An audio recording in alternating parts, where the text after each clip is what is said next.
Hi everyone, welcome to my art channel. Today we will be illustrating or filling up 2 pages in our sketchbook. We are allowed to use whatever supplies we want to use and we can draw whatever we feel like drawing. This is just practice or a warm-up, just filling up the pages in our sketchbook, and we are drawing cute girls, or as I like to call them, dolls. On the left-hand side, if you want to look at that side, we have just little heads of dolls or cute girls. And then on the right-hand side, we have a more of a full body, larger figure. A large Barbie, as we can say. I did not like the way the body and the face was coming out. I think this was my 3rd attempt at the illustration on the right-hand side. And I don't know what it was. The hair wasn't right, the shoulders weren't right, the chest, the hips. I just didn't like it. So I kept trying and erasing and trying and erasing, and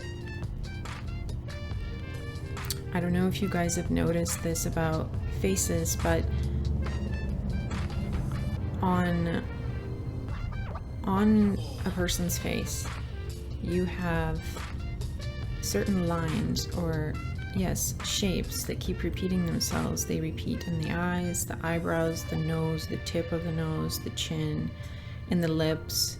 There's these shapes that repeat, and if you mix and match features that don't belong to the same face, it looks really weird. It's like those things in nature would never develop side by side, and I think that has to do with the way tissue develops and the way water in the body is distributed, that the features, there's certain lines and shapes that just keep repeating in the same face. And like I said, if you mix and match, it looks really weird, like something's wrong with that combo. It doesn't. Your brain knows, that didn't come from the same body. So, as you can tell, I redid the face again, and we made her face a little bit more squished together, like a squished button, and gave her a very small but wide nose. And I think that those features look like they belong on one face. There's like repeating lines and shapes. And on the left-hand side, we are coloring with Ohuhu markers. Now for this day when I was sketching up these pages, I allowed myself to use whatever supplies were at hand. So I'm going to list them out to you. We use mechanical pencils, we use Prismacolor, Prisma Erase pencils, we use just super cheap black pens that we got at the dollar store. What else do we use? We used gel pens, we used fine tip markers, we used alcohol markers from 2 different brands. As I mentioned, we also used fine ink pens. We also used, let's see, what are these called? These guys are Uni Pen Fine Line, water and fade proof, in a 0.5 and a 0.7. And we used, oh yes, we also picked up some Prismacolor markers that were I've never seen them before, but I found them at Walmart for like $22, and I figured I'd give them a try, and the colors come out pretty vivid. I use them in the illustration on the right hand side. And yeah, so basically we used stumping or blending stumps, and basically whatever was at hand, we just grab it and we experiment and we use it. On the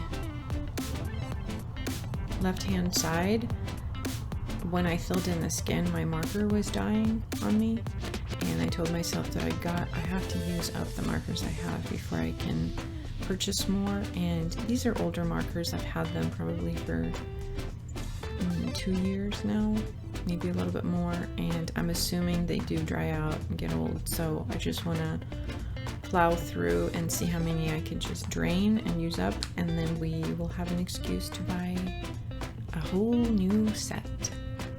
And I was already on Amazon this morning looking up, and Ohuhu has come out with quite a bit of a selection for fine line markers and pens and like skin tone collections. So I threw a bunch into my wish list for later. And here on the right hand side you can see that I'm outlining the girl's hair, and I'm using just a super cheap like dollar store black pen. I don't even, it has no name, it's just nothing, it's a pen.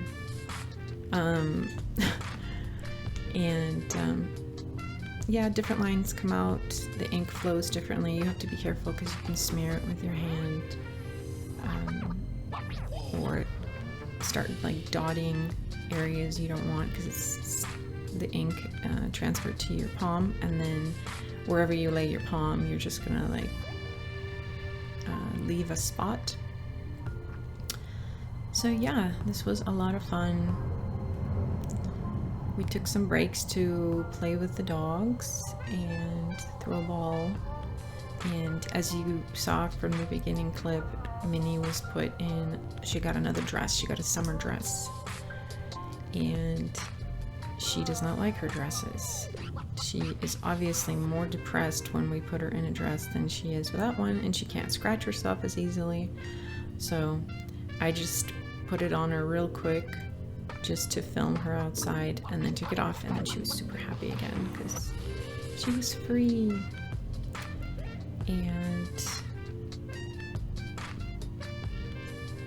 on the left hand side we're using Prismacolors. What I really like is I've seen other people on YouTube where they will do watercolors. I'm not good with watercolors at all. It would be fun to try again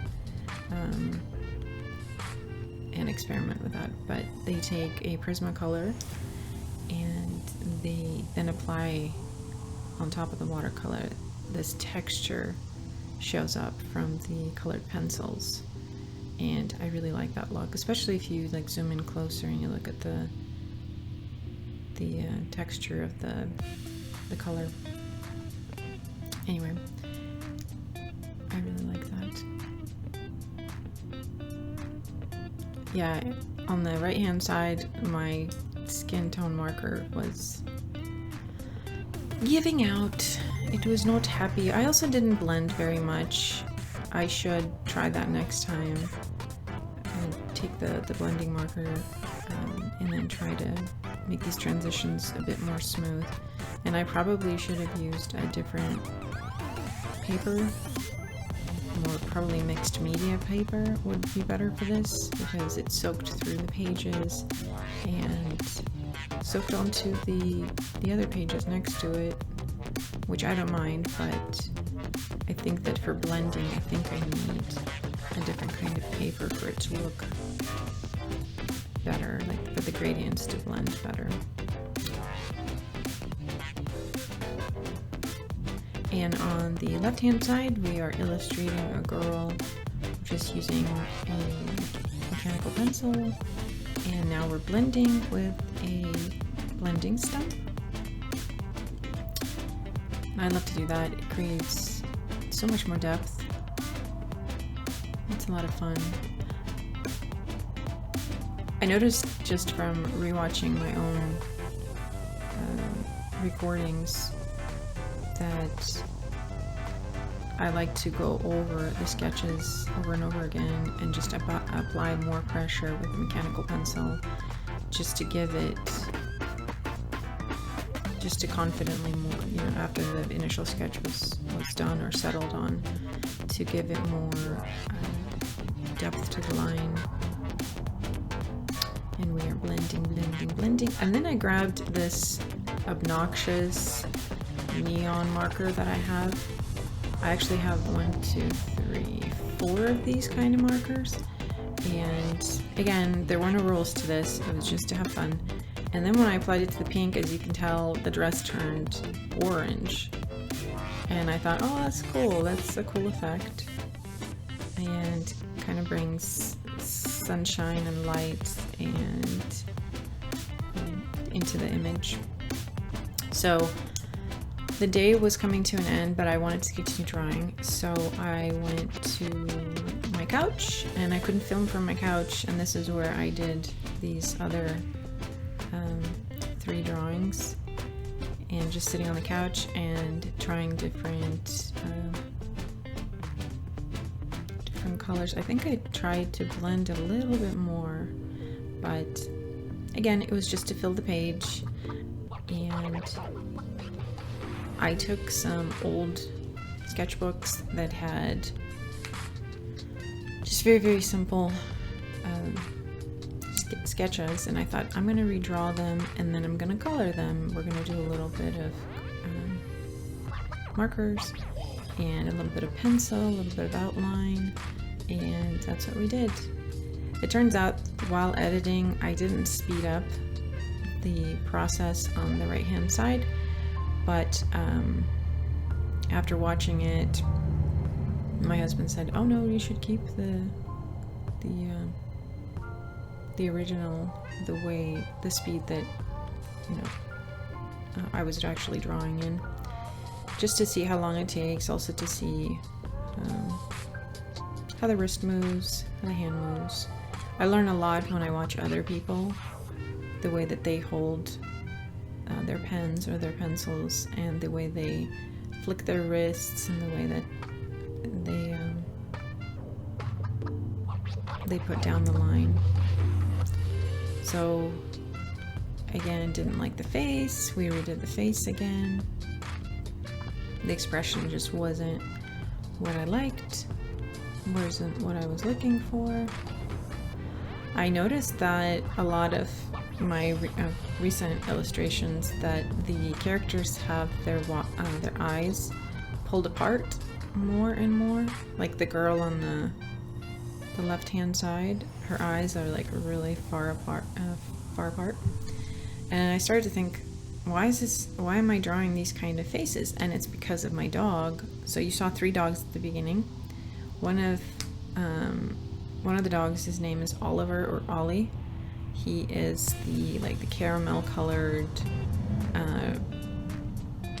hound, and he has these soulful, just sweet eyes, and they are quite far apart because he's got like this massive, you know, frontal lobe skull panel.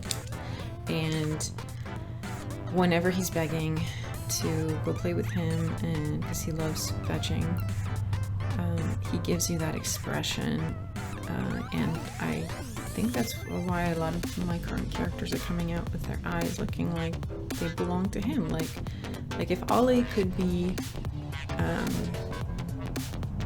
captured as a doll or as a cute girl, he would be the girl. He would be the girl on the left that I am coloring right now.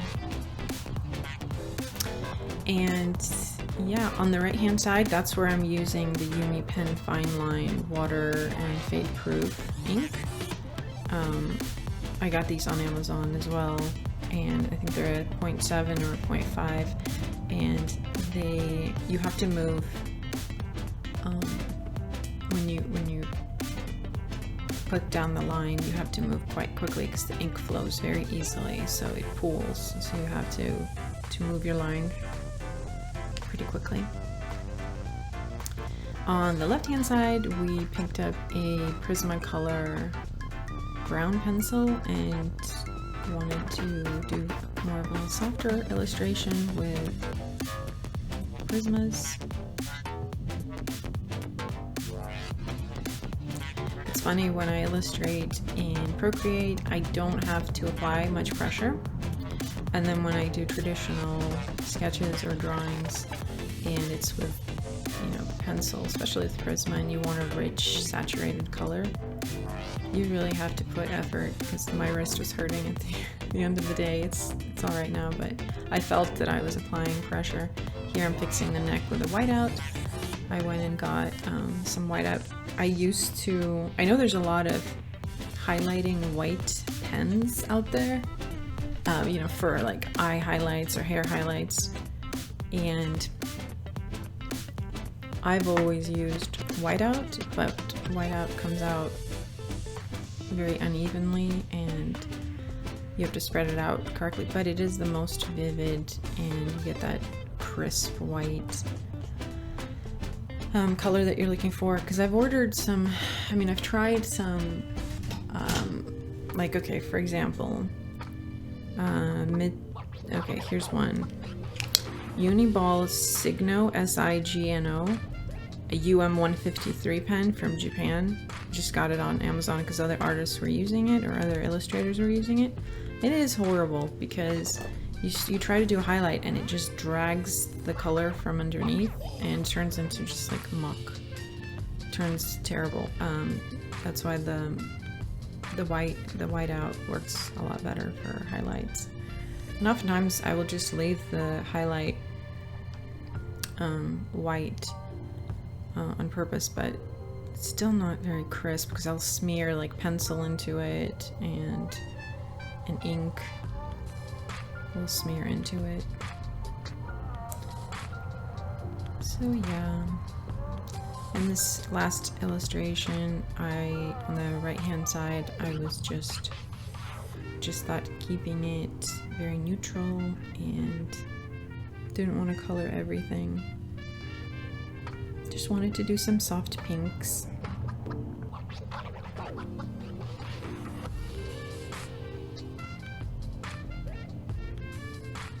Oh yes, one of the things I wanted to complain about is when I bought this sketchbook, it has, the great thing about it is you can turn the pages over because it has a spiral in the middle, so you can turn the page over, and if you're sitting on the couch, you put it on your knees and you're very comfy. However, for filming, my wrist was always bumping or was always like constricted the way that it had to move because of the spiral in the center. And that spiral was really getting on my nerves. So the further I got away from the spiral, the better my lines became because I wasn't bumping into it so much. So I have to rethink my sketchbook choices for next time when I fill this guy up. I was actually thinking maybe I should just illustrate on a single page. That way the wrist is free to move. And I actually had to edit out my head in this video because it's hard to draw. Like this girl on the left hand side, you'll see the eyes are messed up. Like one eye is smaller than the other and it doesn't look right. Like the eyebrows are wrong. It's because I'm sitting at an angle and the corner is like far away from me, so like the perspective is all wrong. Like what I'm seeing looks normal, but when I look up above, it's screwed up. So yeah, I was thinking of probably drawing just on paper, on a single sheet, for the freedom, so that the hand is free, and have to be careful about blocking the camera with my head because I want to lean in and see the detail and like, am I doing it right? Does it look like it's centered? Does it look like it's symmetrical, that it's matching? So that was a little bit frustrating. Yeah. Oh yeah, and then the blue globules that I added, the shapes, that's because I started smearing, my wrist started to smear color, and I thought, okay, we'll just make something out of it. Like, we'll just do these weird abstract blue spots and call them good. Because the whole point is just to have fun and to illustrate. Okay, we are at the end. Here you get to see the zoom in. And we use lots of different supplies, markers, inks, pencils, highlighters, gel pens, and yeah, we had a lot of fun. We're gonna do this again, and yeah, this was a lot of fun. Hope you guys get to grab all of your art supplies and just let yourself loose on the page. Do whatever you want. Okay, subscribe and come back for more videos. Bye!